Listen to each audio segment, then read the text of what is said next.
Cemented tank में मछली पालन ना, मैं बायोफ्लॉक का नहीं बात कर रहा हूँ, मैं नॉर्मल सा सीमेंटेड टैंक में मछली पालन का बात कर रहा हूँ जो बहुत सारे किसान भाई कर चुके हैं, लेकिन मैक्सिमम किसान फेल हो चुके हैं।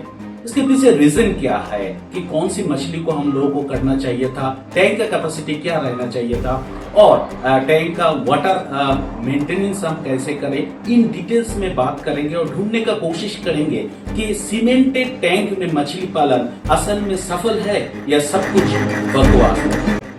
नमस्कार साथियों, मैं शिवाजी, वेलकम टू बांग्ला कृषि कमांड। जैसे आप लोग जानते हो, हमारा मछली का बच्चा का काम है। ऑल ओवर इंडिया बेसिस सभी प्रकार का मछली बीज हम डिलीवरी करते हैं और इस यूट्यूब चैनल में बहुत सारी इंफॉर्मेशन और ट्रिक्स लगातार देने का कोशिश करते हैं जिससे फार्मरों को सुविधा मिले।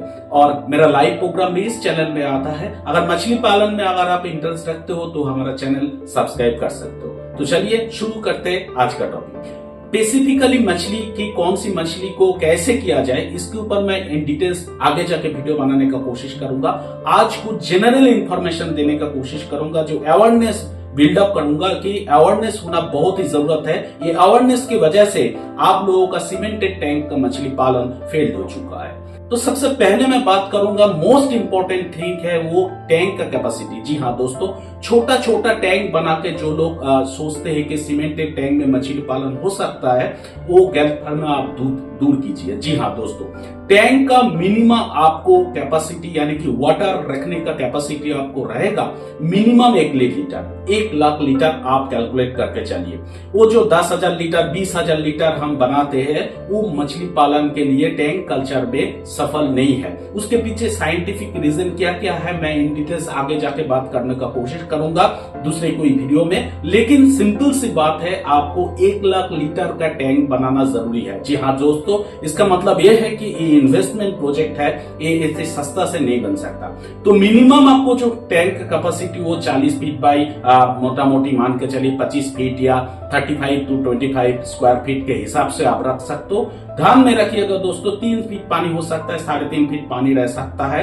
Water capacity 1 lakh litre mandatory होना चाहिए। उसके बाद मैं बात करूंगा, जैसे ये हमारा बायोफ्लॉक सिस्टम नहीं है, नॉर्मल सा टैंक कल्चर है। मैंने पहले ही बताया कि वाटर चेंजिंग करना बहुत ही इंपॉर्टेंट है। बहुत सारे लोग क्या करते हैं कि टैंक का नीच हिस्सा में थोड़ा मिट्टी वगैरह दे देते हैं। वो दे सकते हो, नहीं भी दे सकते हो, कोई मतलब नहीं है, लेकिन नॉर्मल सा ही रखिए। लेकिन वाटर चेंजिंग एक बहुत ही इंपॉर्टेंट है। जब भी आपके पास फ्राई साइज जब भी रहेगा तभी आप 3 से 4 दिन के अंदर 20% मिनिमम आप पानी एक्सचेंज कीजिए। कितना? 20% मिनिमम आप पानी नीच से एक्सचेंज कीजिए। ऐसे नहीं, कुछ लोग मैंने देखा हो कि नीच का जो यानी कि जो एक्सकर्शन का जगह है वो ऊपर से ही उठा के फेंक देते, ऐसे नहीं होगा। नीच का यानी कि बॉटम को क्लियर करना पड़ेगा।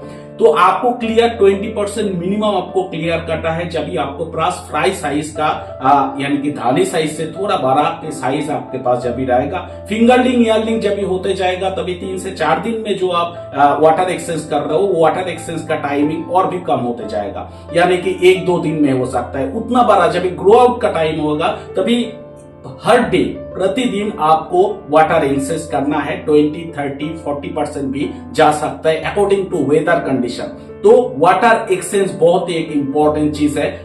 बहुत सारे लोग पूछते हैं कि टैंक कल्चर में कि वाटर का जो ऑक्सीजन है वो हम कैसे दें। वाटर ऑक्सीजन आपको पूरा दिन मतलब 4 से 5 घंटा 6 घंटा, वो मछली का डेंसिटी और मछली का साइज के ऊपर डिपेंड करेगा। जैसे आप वाटर को एक्सचेंज कर रहे हो, इसका मतलब ये नहीं कि आप ऑक्सीजन नहीं चलाएंगे। वाटर एक्सचेंज के साथ साथ अगर आप ऑक्सीजन चलाएंगे तो आपका जो मछली है वो मछली बहुत ही सुस्त रहेगा। तो जब भी आप वाटर एक्सचेंज कर रहे हो, छोटा मछली है, डेंसिटी कम है, तो आप कोशिश कीजिएगा दिन में हो रात में हो, आप मिनिमम 2 से 4 घंटा करके, दिन में 2 से 4 घंटा, शाम को या रात को 2 से 4 घंटा आप चलाइए। जब भी साइज बढ़ता जाएगा तभी ये ड्यूरेशन यानी कि जो ऑक्सीजन चलाने का ड्यूरेशन आपको बढ़ते जाएगा। और साथ में जरूर वाटर एक्सचेंज रहेगा। तो वाटर एक्सचेंज भी जरूरी है, ऑक्सीजन देना भी यानी कि बाहर से ऑक्सीजन सप्लाई करना भी जरूरी है। ये सिर्फ ऑक्सीजन टैबलेट से नहीं चलेगा। उसके बाद मैं आता हूं प्रोबायोटिक के ऊपर। बहुत सारे प्रोबायोटिक लग सकता है डिफरेंट मछली के लिए। जी हाँ दोस्तों, सबसे एक बात ध्यान में रख लीजिएगा दोस्तों कि मैंने पहले भी बता चुका हूं कि इन्वेस्टमेंट प्रोजेक्ट है, पालना भी हाई वैल्यू तरीके से है। जी हाँ, तो इसमें बहुत सारे तरीके का प्रोबायोटिक यूज होता है अकॉर्डिंग टू फिश कौन सी पाल रहे हो उसके ऊपर डिपेंड करेगा कि प्रोबायोटिक क्या क्या होना चाहिए। मैं आगे जाके इसके ऊपर इन डिटेल्स वीडियो बनाऊंगा कि कौन सी मछली के लिए टैंक कल्चर में कैसे कैसे प्रोबायोटिक को आप प्रोबायोटिक और साथ में प्रीबायोटिक ये दोनों का ही आप कैसे यूज कर सकते हो।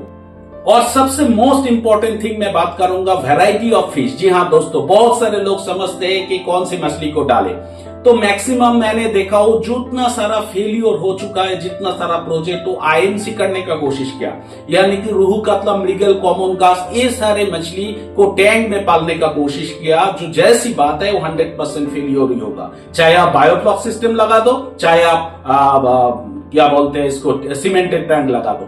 आप समझते हैं कि पंगास जैसे मछली इतना बड़ा होता है टैंक कल्चर में, यानी कि बायोफ्लॉक या आरएस कल्चर में, तो हो सकता है कि सीमेंटेड टैंक में भी वो रोहू कतला भी इतना बड़ा होता है, तो उस हिसाब से आप लोग डाल देते हो। सबसे गलत फहमी यही है, आईएमसी कार्प जैसे मछली के लिए सीमेंटेड टैंक नहीं है। जी हाँ दोस्तों, उसके लिए तालाबी बेस्ट है। तो आपको ऐसे ऐसे मछली, जो सबसे पहला मेरा रिकमेंडेशन है, पहला जो नाम मैं लूंगा वो है फीड कन्वर्टेड मॉडल। जी हाँ दोस्तों, फीड कन्वर्टेड मॉडल मैंने क्या बोला, सेम मॉडल के नहीं बोल रहा हूं, क्योंकि मॉडल के लिए छोटा छोटा मछली का जुगाड़ देना मुश्किल हो जाता है, इसलिए फीड कन्वर्टेड मॉडल सबसे पहला नंबर में रहेगा अगर आप tank cemented normal tank culture में आए तो।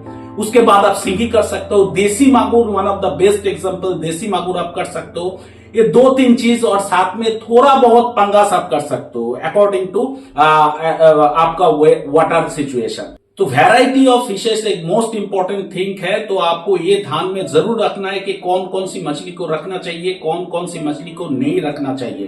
तो जैसी बात है, मैंने बोला सीरियल भी, आपके मन में कोई ऐसे मछली का नाम आया कि आप करना चाहते हो तो कमेंट बॉक्स में जरूर लिखो, मैं आपको बता सकता हूँ कि ये टैंक कल्चर में नॉर्मल सा सीमेंटेड टैंक कल्चर में हो सकता है कि नहीं। तो ध्यान में रखिएगा दोस्तों, ये one of the biggest failure हो सकता है कि आपको जो टैंक कल्चर है उसमें आप कुछ भी नहीं डाल सकते। तो ऐसी बात नहीं है कि आपने 1 लाख लीटर टैंक कर दिया कुछ भी डाल दिया, नहीं ऐसे मत कीजिए। स्पेसिफिकली मछली के ऊपर आप फोकस रखिए और जरूर वो आपको फीड ही खाना देना है, यानी कि कमर्शियल फीड देके वो पालना है। घरेलू तरीके से फीड देंगे तो बहुत सारे परेशानियां आपको होगा, अमोनिया से लेके बहुत सारे परेशानियां आपको झेलना पड़ेगा। इसके पीछे भी मैं डिटेल्स में बात करूंगा कोई दूसरे वीडियो में, लेकिन आप जो कमर्शियल फीड देना पड़ेगा, प्रोबायोटिक का यूज करना पड़ेगा, विटामिन सी का यूज करना पड़ेगा, पूरी साइंटिफिक तरीके से अगर आप कर पाएंगे तो सीमेंटेड टैंक में, जैसे मैंने पहले क्वेश्चन उठाया कि सीमेंटेड टैंक बकवास है, ये हो सकता है कि नहीं, 100% हो सकता है, लेकिन आपको मछली का ध्यान